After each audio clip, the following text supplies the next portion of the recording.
Hi everybody, back to our YouTube Cook RET again. This series is going to talk about our MathIII Chapter 16, the definite integral of a function of two variables.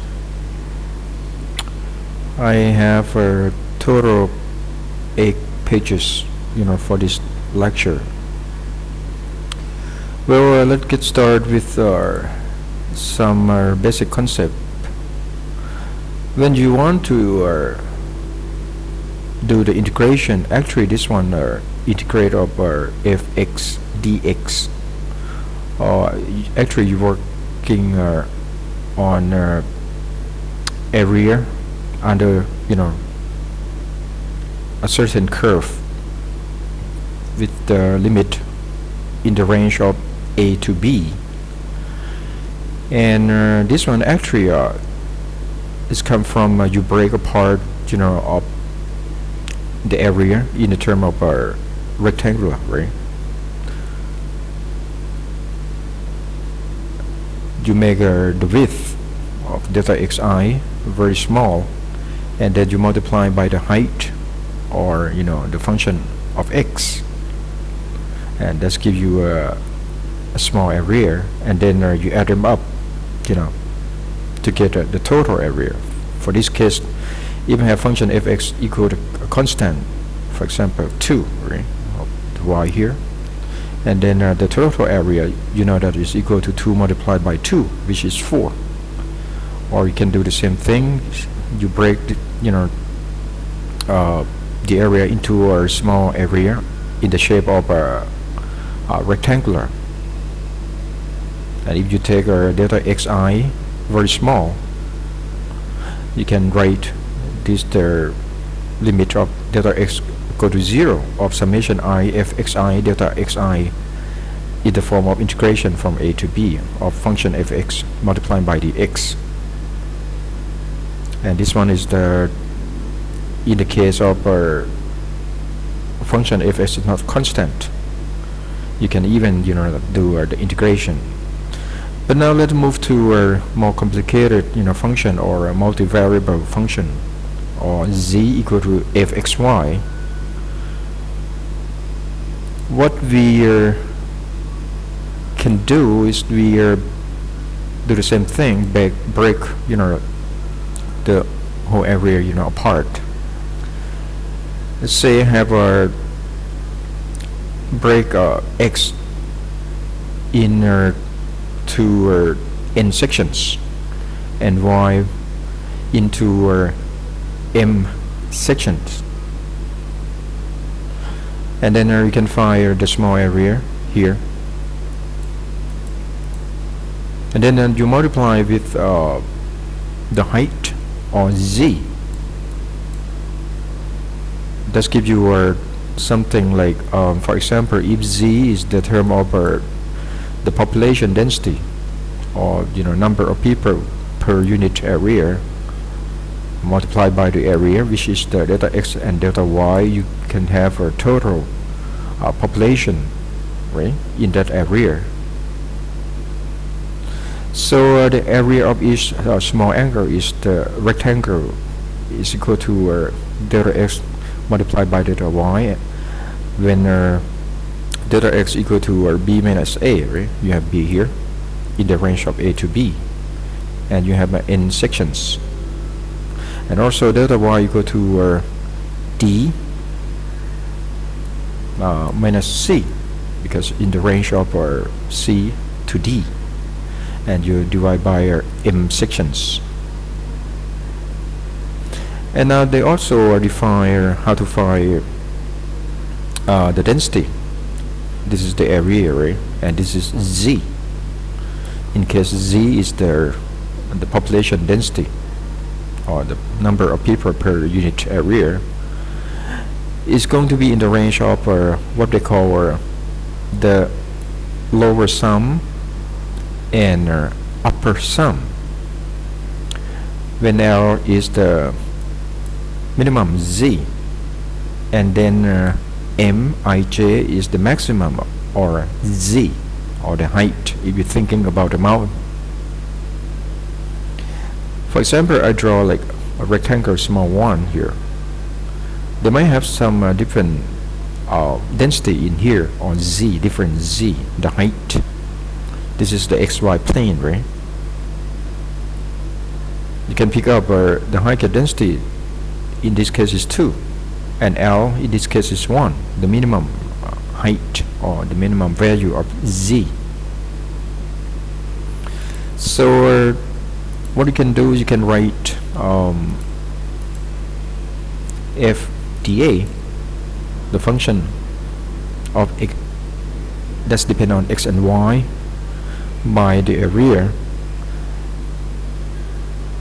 and when delta x and delta y is close to 0, you can write in the term of integration. And also this is become the same thing. This is the area, and this is might be a density per unit, something like per unit area.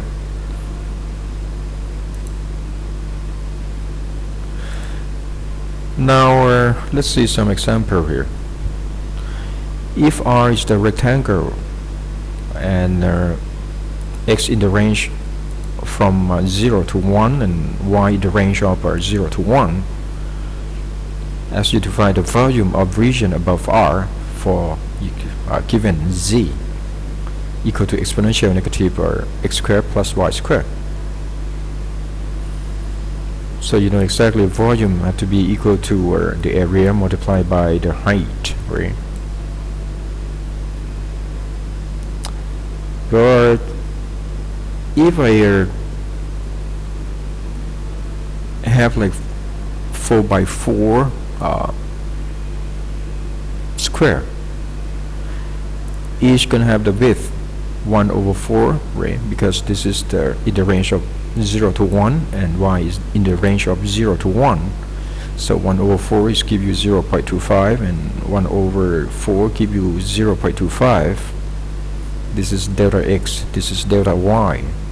So your area is going to be 0.25 multiplied by 0.25, and that's give you 0.0625. Well, if you want to find the approximation of the volume here, as we mentioned earlier, the sorry, I'm missing delta x and delta y here. This is what you're looking for. So it's going to be in the range of the lower sum and then upper sum. Now you take a look. You need to find L and M. What is M? Maximum. You take a look at the equation here. You take a look at the top view. If x increasing, that means your z is decreasing, right? Because this is the exponential negative of the positive number. This one can be only a positive number. So to get the maximum, x and y have to be small. So you take a look at this one. It has to close to the origin, right? Because x and y is going to be small. So this point is give you the maximum. And if it's far away from origin, right, it's going to give you the minimum.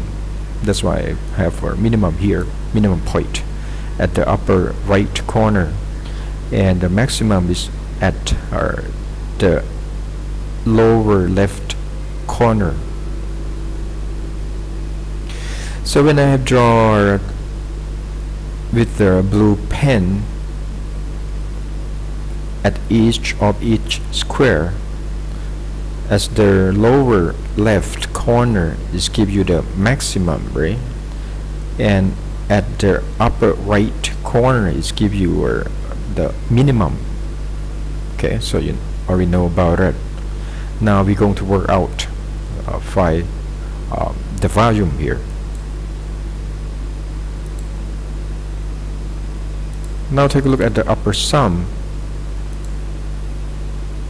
I wrote it down as Z11 maximum, Z12 maximum, and then Z44 maximum. I have our Z11 here, row 1, column 1. So at the maximum you have our x at what? 0, y at what? 0, right? So that's why I have our 0 plus 0 here. And for Z12, this is my maximum point. So I have x at 0.25, right? I have 0.25 square, but y is still at 0, right? Because it's on the x-axis. So I have 0 here. And for Z44, actually I mean it right here. So it's at what? X become 0, right? And then y become what? 0.75, right? So that's why I have here. So you do this for 16 squares, and then you add them up, multiply by the area, right? 0.0625, and that's give you what? The lower sum, right? Oh, sorry, the upper sum. And then now you take a look at the lower sum. You do the same thing. For Z11, this has to be at the upper right corner, right? And then what? X equal to 0 to 0.25, and also y equal to 0.25 square, right? And also at this square, you have a minimum point or minimum z at what? X equal to 0.25, right? Square. And then y equal to what? 1, right? So that's why you have here. You add them up, you're gonna have the range of lower sum and upper sum.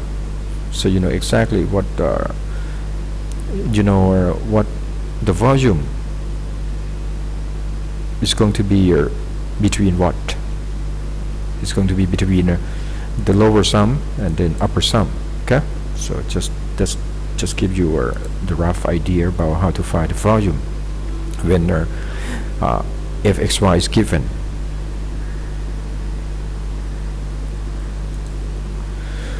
You also can find the average value of function f on the region equal to 1 of area of R multiplied by integration of f dA. You have function f, you want to find the average.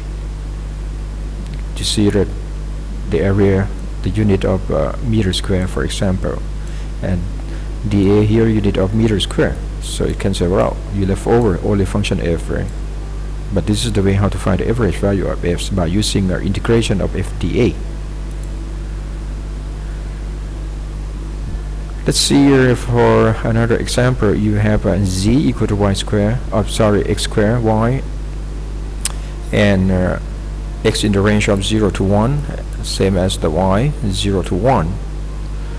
Asks you to show that the upper sum minus lower sum is converged to 0 for delta x and delta y is go to 0. Okay. Well, you take a look at the square with the width 1 and the length 1. You can pick up or you break apart, the square to be the smaller squares. You can pick up at this point or this point, but just for simplicity, like you have just pick up, either of this one, because you know exactly, where's the maximum point and minimum point is going to be. Well, first of all, let's just take a look at this one. Z equal to x squared multiplied by y. So your maximum is going to be at the upper right corner, right? Because when x increased, y increased, z increases also. And this one turned out to be the minimum. So that's why I have L here. Where at this point, you want to find the value of z, right? The area you already know about it. In case I break apart to be in section, For y, I break apart to be m sections. You know, delta x and delta y become what? 1 over m, right? For the delta y, and for delta x is going to be 1 over n, right? Now for the maximum at this point, because x equal to 1, y equal to 1, you just plug it in here, you can find the height. So that's why I have 1 square multiplied by 1, and then I have a delta x delta y, you know, just the whole area to be 1.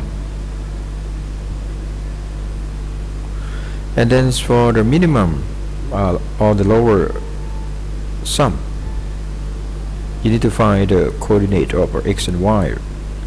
At this point, give you the minimum point. So you start for x, you have 1 right here, so you move to the left for what? For delta x, which is the 1 over n, right? So that's why I have x equal to 1 over n.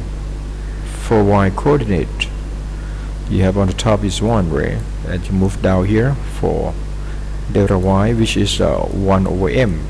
So that's why I have 1 y equal to 1 minus 1 over m.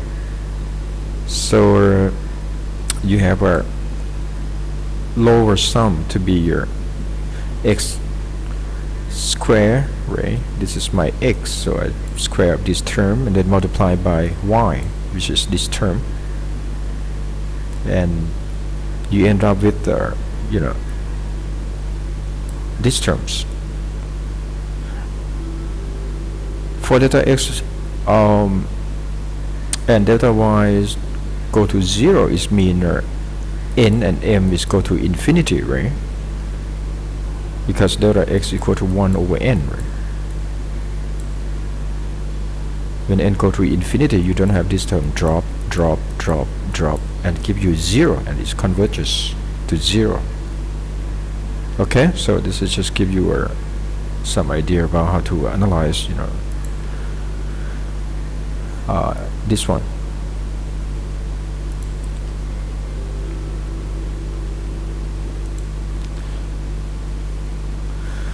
Next, we're going to talk about iterated integral.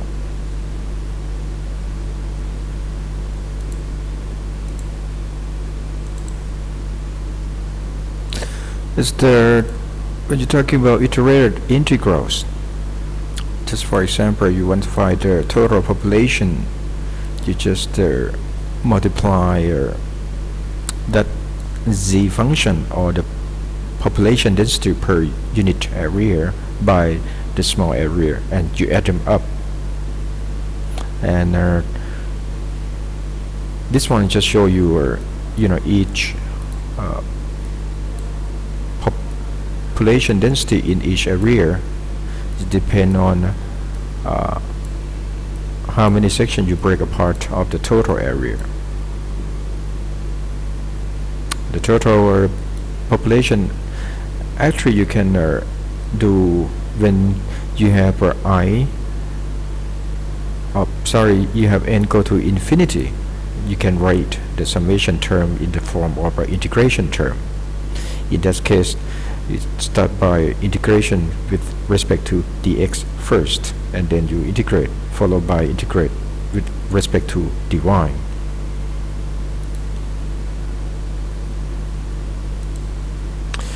Now let's take a look at more example here.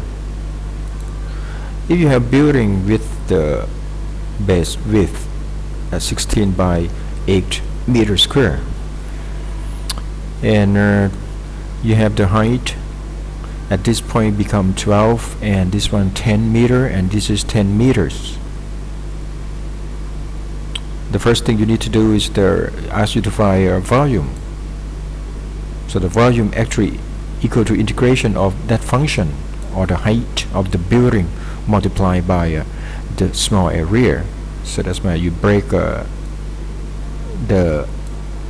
building into many sections and you add them up together, you're gonna have like total volume.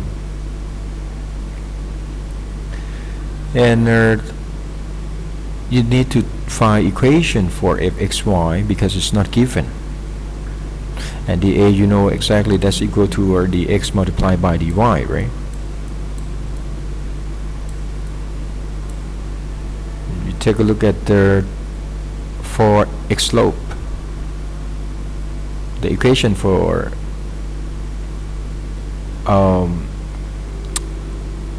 this line here is the equal to negative, right? Because this negative slope when x increasing, z decreasing. So you have negative 12 minus 10 divided by 8. And then since it's the intercept z at 12, you add 12. You end up with negative x over 4 plus 12. Same as y here. You have a negative slope as well. So it's become negative 12 minus 10 divided by 16. And then also plus 12 because it intercepts z at 12. So equation of the roof is equal to z, or the height, become negative x over 4 minus y over 8 plus 12. You're probably wondering, is this correct or not? Well, you can check. At x equal to 0, y equal to 0, you plug in x 0 here, y 0 here, so you end up with 12. That's correct.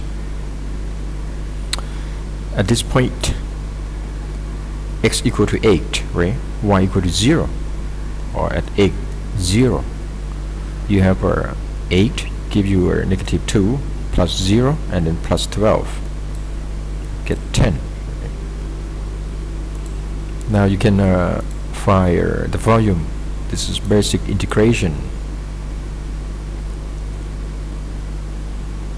Well, you integrate with respect to x first. You bring down our z equation into the integration.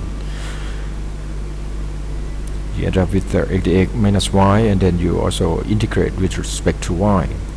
You get 1280. Okay, so this one is the main things you have to do is to find equation z that's depend on x and y.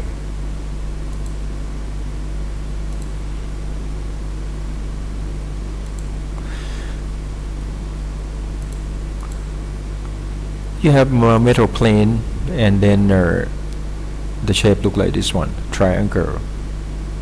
So you can write equation, for y, because the slope of x is negative, so you put negative side here, and the slope become 2 minus 0 divided by 1 minus 0, so you have negative 2, and intercept y at 2, so you have 2 right here,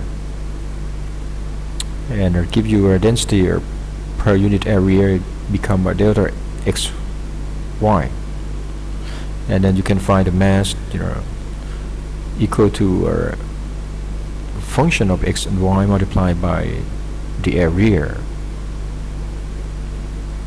Now the concept is that in this case you need to integrate with respect to y.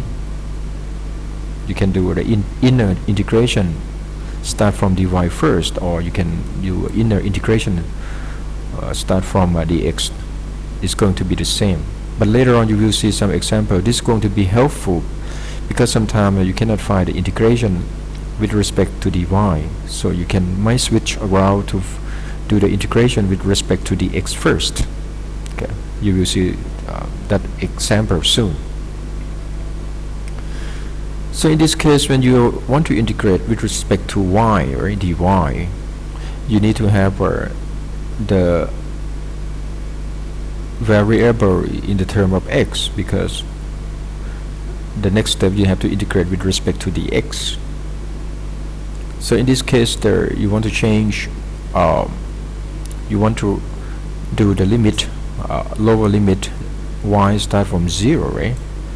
For the upper limit, it's just right here. You need to write in term of x. Since you already have equation y equal to 2 minus 2x, you can put y is equal to 2 minus 2x.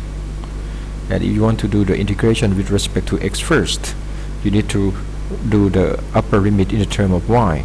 So you have, from this equation, you have x equal to 2 minus y divided by 2, or 1 minus 1 over 2y. Okay, so let's see your the example that's give you a delta x y equal to 1 plus xy kilogram per meter square. So you know that you need to do integration dx and dy, and you substitute delta xy equal to 1 plus xy. You do the inner integration first, and you take this one as constant, right? Because you integrate with respect to dy. This is not so difficult. And what you need to take a look at the limit of y. Well, you see they have to curve, you know, the above 1 you have a y equal to x, so you put the upper limit to be x, and the lower one you have the equation y equal to x squared, so that's why you put x squared right here. And then you do the integration. This is not so difficult. Just give you the final solution, 5 over 24 kilograms. For this kind of example, if I put this one is the single variable, y depend on x. If you want to find the area, right, what you do is the total area, you integrate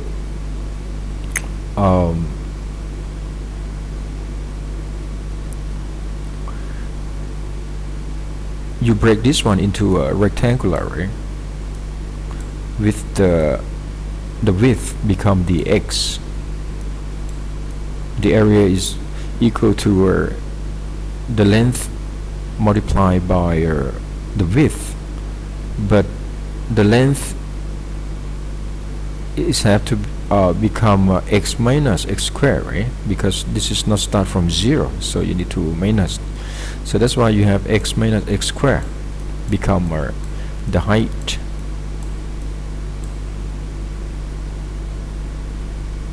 Sorry, x squared right here, and then x, you know, limit of integration you just do from 0 to 1.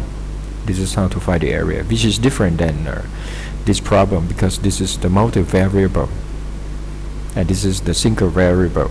Okay, but you can, if you take a look, is for limit dy, this is you looking for area, and your x minus x squared actually is come from it show up at the limit of integration. Okay, just show you the similarity, you know, of the two variables and a single variable.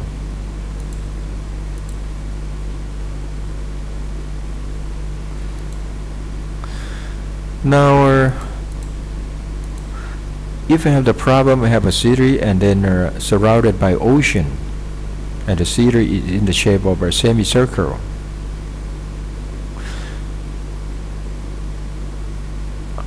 What is the average distance of the city to the ocean? Okay, we need to let's set this one as the reference point. So the distance from the city to the ocean is going to be the vertical line, right? So they are not the same, they are different. Well, to find the average distance, you can find from the integration of y dA over area, right? Because the unit of area is cancelled out, so you have left over is just meter, right? Y is the unit of meter, which is the distance from of the city to the ocean. This is to find the average distance. The same thing as you find the average mass. You divide, total mass. You divide integration of mass.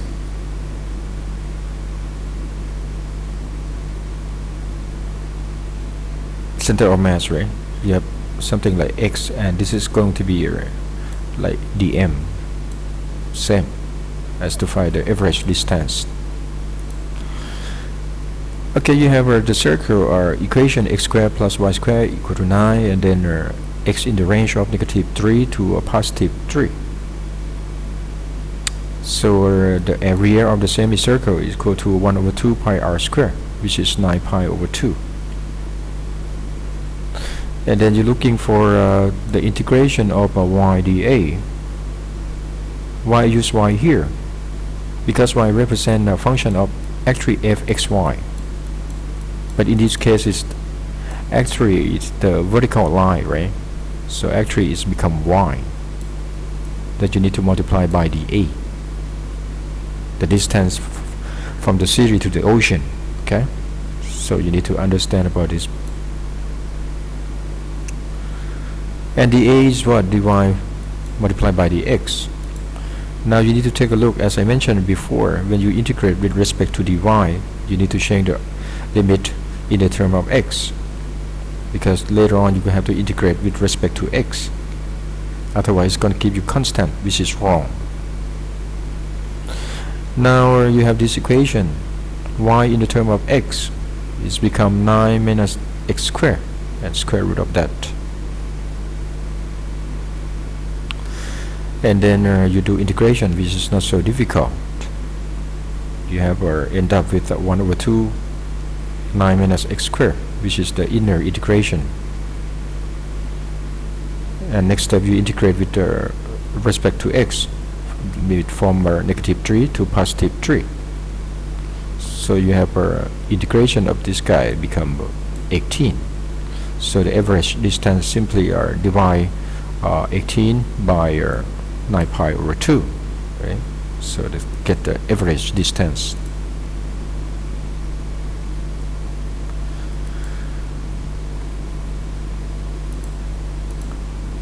Sketch the region of integration for the iterated integral.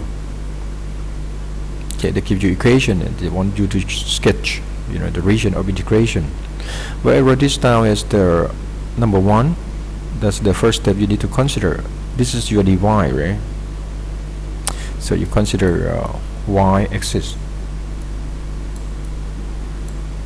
and you have upper limit become 2, so you draw the 2 line up there, and the lower limit equal to y equal to x over 3. It's just the equation of line, right?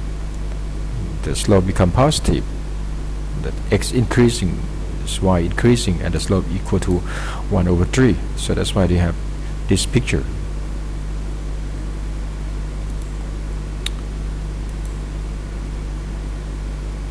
The last one is you want to evaluate this integration. As I mentioned earlier, you can switch around, or you can do either integration with respect to dy first, or do the integration with respect to the x first. But this one show you obviously that if you integrate with respect to y, you have problem, because you cannot integrate square root of y to the cube plus 1. So let's try to switch around. We want to integrate with respect to the x first, followed by integration of with respect to y. This one stay the same, but now you need to consider the limit of integration from the previous. Actually you have you sketch the integration look like this, right? And this is equation y equal to what? X over 3. Now you consider x. You start from 0, or from the left to the right, but you want to write the limit of integration in the term of y. So you have x equal to 3y, so that's why I have 3y here. Okay, this is not so difficult because this become constant when you want to integrate with respect to x.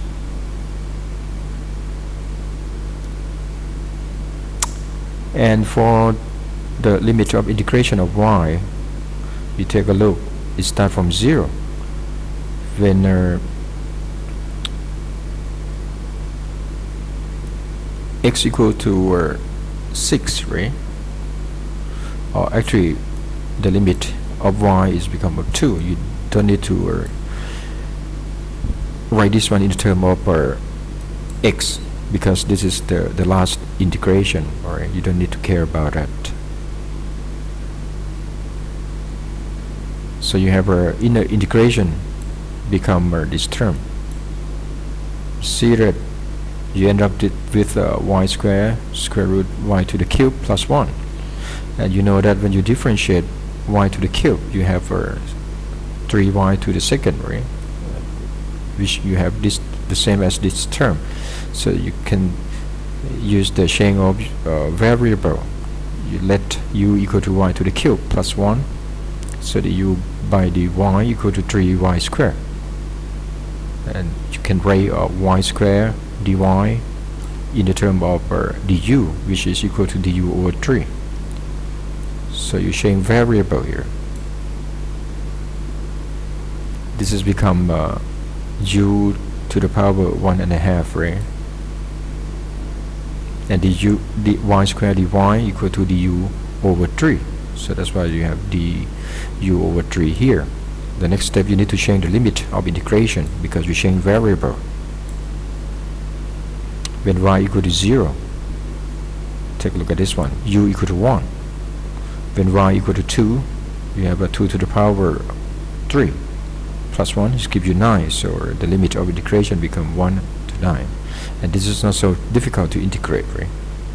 You become u 1.5 plus 1 give you 3 over 2, and divide by 3 over 2, so give you 26. Okay, I'll see you in the next YouTube.